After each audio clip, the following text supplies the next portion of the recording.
In this video, I'm going to show you how to change the background color in your Canva template. This is actually very simple. If you go to your document and you click on it on the back, you will see a purple highlighted box that comes up. Then go up to your toolbar and click on the color tile. It'll bring up the different colors. You have document colors, and those are the colors that are here in your document.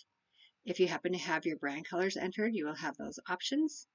Or if there are photos in the document, you will have options to match those. And there's always the default colors.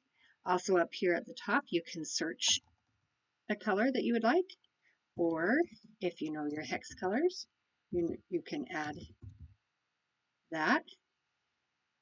Then just go ahead and make sure that your document is clicked on. Click on the color that you would like, and your background changes. Then you have this option, this button pops up, and it will ask if you want to change all of the backgrounds on your document or just this particular page. So just decide that, and it's simple as that.